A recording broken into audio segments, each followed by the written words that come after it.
Martes 25 de marzo de 2025.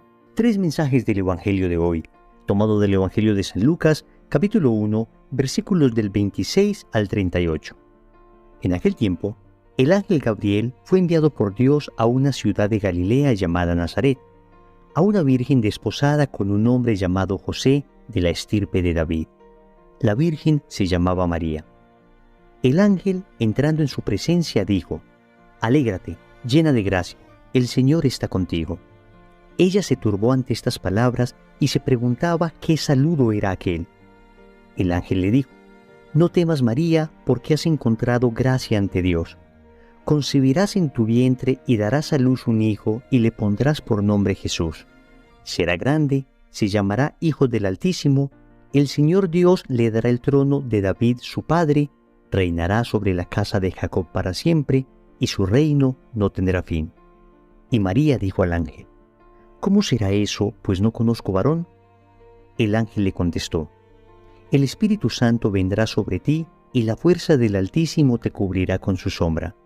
Por eso el santo que va a nacer se llamará Hijo de Dios.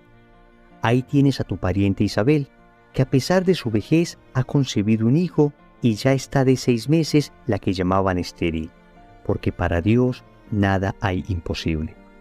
María contestó: «Aquí está la esclava del Señor, hágase en mí según tu palabra».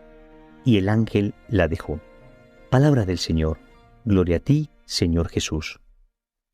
Amigos, hoy celebramos litúrgicamente la solemnidad de la Anunciación del Señor.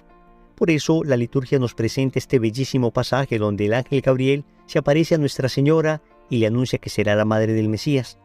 Vamos a meditar 3 mensajes. Primero, María es inmaculada.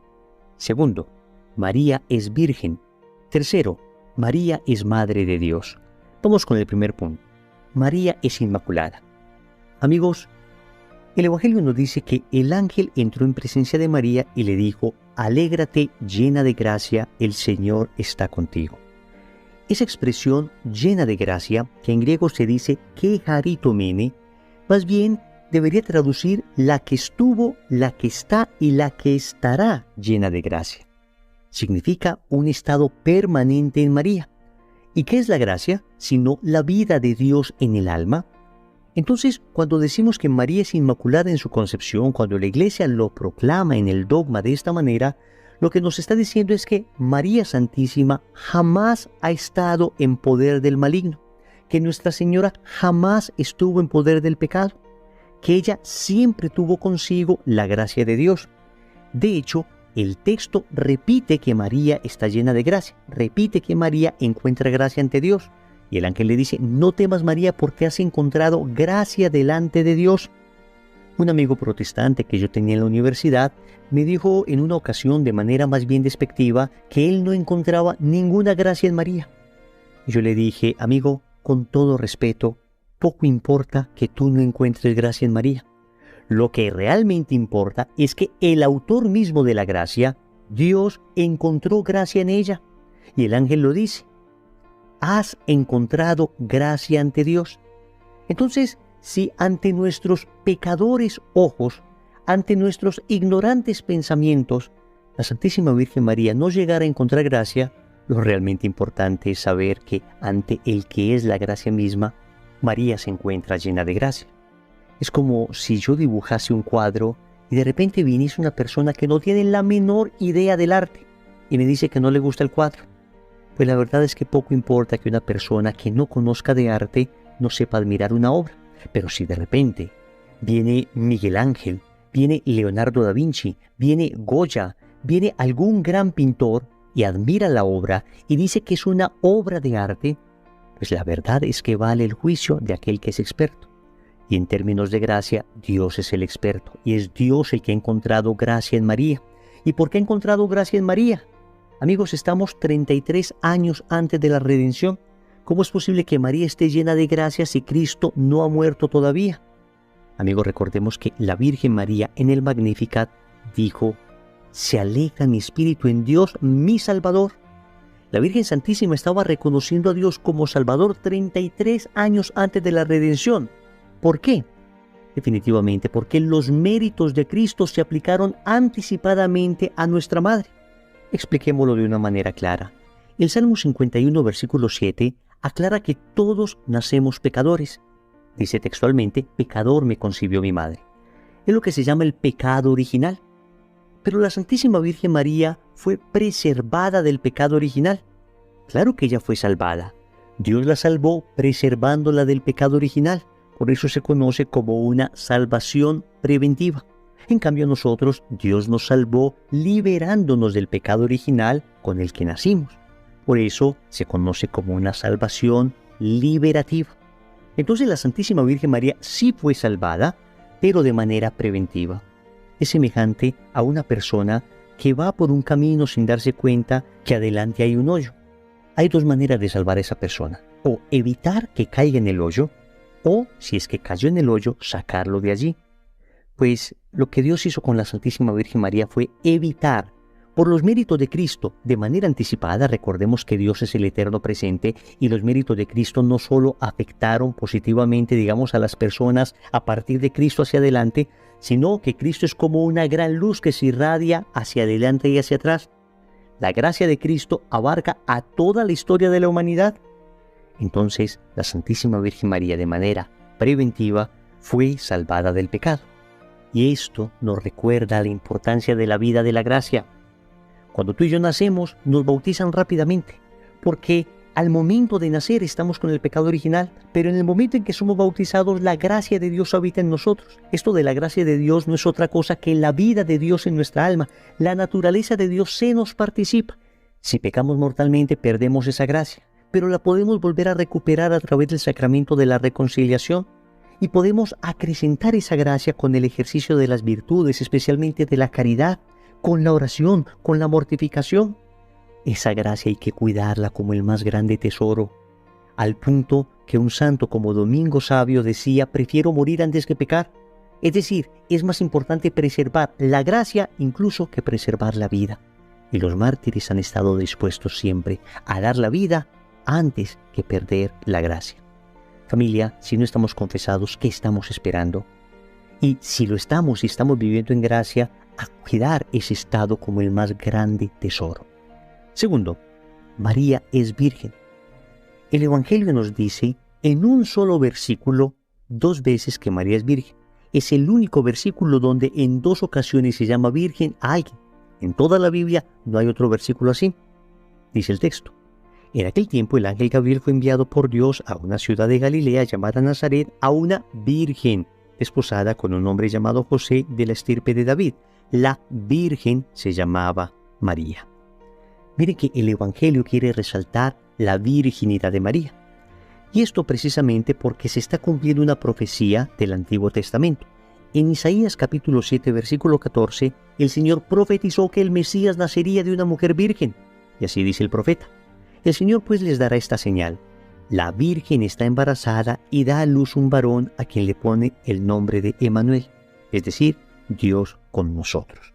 Hasta aquí el texto del profeta Isaías. Todo Israel sabía que el Mesías nacería de una mujer virgen, de manera que la virginidad de María era indispensable, porque era la señal para reconocer al Mesías. De manera que María debía permanecer virgen porque la señal debía ser evidente. Una señal se da para que sea visible. Y si Israel, según la profecía de Isaías, iba a reconocer al Mesías porque su madre era virgen, pues no tiene sentido que de repente la virgen aparezca con 3, 4, 5, 7 hijos y que después la gente diga: a ver, este es el Mesías y la mamá es esta que llaman virgen con 7 hijos. Israel no podría reconocer al Mesías así. En cambio, si veían al Mesías y veían a su mamá, que no tenía más hijos porque en la cruz Jesús se la tuvo que dejar a su apóstol Juan, y hubiera sido una tremenda injusticia, hubiera sido un atropello de parte de Jesús, que si él tuviese más hermanos, si María tenía más hijos, hubiera sido, repito, un atropello que le hubiera dejado a su madre a un apóstol. Por consiguiente, María no tenía más hijos. Entonces, si esta era la señal, entonces María debía ser virgen antes del parto, en el parto y después del parto. Por eso, cuando el ángel le dijo a María que concebiría a un niño, la Virgen responde: ¿cómo será esto si no conozco varón? Es una respuesta bien extraña de la Virgen, y solo se entiende adecuadamente si afirmamos que la Virgen María había hecho ya un voto de virginidad. Noten que el ángel le dice que ella concebirá un niño. El texto nos dice que ella estaba prometida con José. Lo natural sería que ella pensara, si voy a concebir un hijo, lo voy a concebir de José. Pero María responde, no conozco varón, y responde en presente. Porque en realidad ella no está simplemente hablando de su situación actual. Ella está hablando de un estado habitual que ella había tomado la decisión de seguir. Les ilustro esto con un sencillo ejemplo. Supongamos que usted me dice a mí, Wilson, mañana vamos a ir a una dulcería donde te voy a invitar a comer chocolatinas. Y yo te respondo, ¿cómo puede ser esto si yo no como dulce? Tú estás entendiendo con esa expresión no que en este momento no estoy comiendo dulce, sino que mañana tampoco comeré dulce. Es decir, que mi estado habitual es el de no comer dulce. Pues esto fue lo que le respondió la Virgen al ángel. ¿Cómo puede ser esto si yo no conozco varón? Está diciendo el ángel, mi estado habitual es no conocer varón. Por eso muchos padres de la Iglesia ven en estas palabras de la Virgen María un voto de virginidad que ella había hecho. El caso es que el Catecismo de la Iglesia Católica en el numeral 499 dice con claridad que nosotros creemos en la virginidad real de Nuestra Señora. Escucha, la profundización de la fe en la maternidad virginal ha llevado a la Iglesia a confesar la virginidad real y perpetua de María, incluso en el parto del Hijo de Dios hecho hombre. En efecto, el nacimiento de Cristo, lejos de disminuir, consagró la integridad virginal de su madre. Hasta aquí el catecismo. De manera, queridos amigos, que defendemos la virginidad de María porque defendemos el mesianismo de Cristo, porque esta era la señal que Israel tenía para reconocer al Mesías. Pero eso nos dice algo hoy a nosotros, y es que debemos nosotros pedir mucho al cielo la gracia de la pureza, la gracia de la castidad. Es uno de esos dones indispensables para aprender a amar adecuadamente. En el noviazgo, la castidad de los novios les prepara para la fidelidad en el matrimonio. En el matrimonio también hay que vivir la pureza, viviendo una sexualidad sana, una sexualidad bella como Dios la quiere, una sexualidad humana. La castidad es un don bellísimo. Ciertamente, en un mundo tan pansexualizado como el nuestro, no siempre es fácil guardarse puro. Pero amigos, aunque la pureza, la castidad, la limpieza interior sea un árbol de raíces amargas, les aseguro que es un árbol de dulcísimos frutos.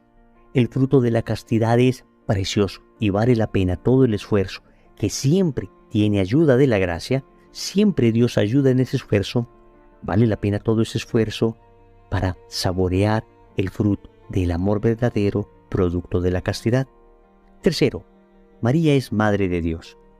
El ángel le dice a María, el Espíritu Santo vendrá sobre ti y la fuerza del Altísimo te cubrirá con su sombra. Por eso el santo que va a nacer se llamará Hijo de Dios. Amigos, el ángel está diciendo a María, usted va a ser la madre del Hijo de Dios, es decir, de Dios mismo. Es el ángel el que llama a María Madre de Dios. El ángel no le dice, usted va a tener un hijo que es hijo de Dios, pero usted va a ser solamente madre de su parte humana. Es que no nos vamos a confundir. No es que una persona pueda ser madre solo de una parte de su hijo. La madre es madre de la persona completa. Y Cristo es persona divina. Por consiguiente, María es madre de Dios. Evidentemente, María no le dio la divinidad a Cristo. La divinidad precede a María. Sin embargo, María es madre de ese que es Dios. Les pongo también un sencillo ejemplo. Supongamos que Rosa es madre de Juan. Y supongamos que Juan es presidente. Podemos decir, sin ningún temor a equivocarnos, que Rosa es madre del presidente.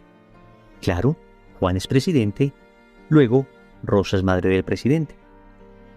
¿Rosa hizo presidente a su hijo? No. ¿Existía la presidencia antes de Rosa? Sí. Y sin embargo, nadie se asombra si digo Rosa es madre del presidente. Lo mismo pasa con María. María es madre de Jesús. Jesús es Dios. Luego, María es madre de Dios. No significa que María haya hecho a Dios. No significa que Dios no exista antes que María. Lo único que significa es que María, Nuestra Señora, dio carne al Verbo eterno del Padre, con su sí ese verbo se encarnó y María es madre de la persona divina de Cristo. No es difícil de entenderlo, amigos. Basta tener fe y lógica. Pero María además es madre nuestra. Porque si ella es madre de Cristo, que es la cabeza de la iglesia, también es madre del cuerpo. Nadie puede ser madre solo de una cabeza. Es madre también del cuerpo místico, que somos nosotros, la iglesia. Y por eso en Juan capítulo 19, versículos del 25 al 27, Jesús le dice a su apóstol: Hijo, ahí tienes a tu madre. Y le dice a su madre: Mujer, ahí tienes a tu hijo. Y el texto nos dice que desde aquel momento el discípulo se la llevó a su casa. Te quiero invitar para que te lleves a María a tu casa. Y eso se hace de una manera muy sencilla. Conságrate a su corazón inmaculado. Si no lo has hecho, busca cómo empezar el proceso de consagración. Y si ya lo has hecho, renueva esa consagración. También te invito para que el rosario sea el alimento familiar diario, a través del cual ustedes se llevan a María a vivir a su casa. Oremos. Amado Señor, hoy nos presentas a tu Madre Santísima, la Inmaculada Concepción, y nos muestra la importancia de vivir en gracia. Hasta hoy no entendía la profundidad y el valor de la vida de la gracia, pero gracias a tu Madre hoy lo puedo comprender y voy a cuidar por sobre todas las cosas el estado de gracia. También te agradezco porque esa Madre tuya es virgen antes del parto, en el parto y después del parto, y con ello me enseñas la importancia de la castidad. Qué don tan precioso, qué capacidad de amar nos da la castidad, pero solo no soy capaz de conquistarla. Necesito de tu gracia, necesito de la comunión diaria, necesito de la oración frecuente, necesito de la confesión para poder permanecer en pie de lucha y conquistar esa virtud preciosa, la virtud de la castidad.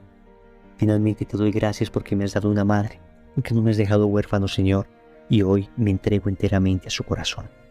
Señor, dame lo que me pides y pídeme lo que quieras. Amén. Recordemos entonces. Primero, María es inmaculada. Segundo, María es virgen. Tercero, María es madre de Dios. Compromiso. Yo te invito para que hoy reces el Santo Rosario con toda tu familia. En el nombre del Padre, y del Hijo, y del Espíritu Santo. Amén.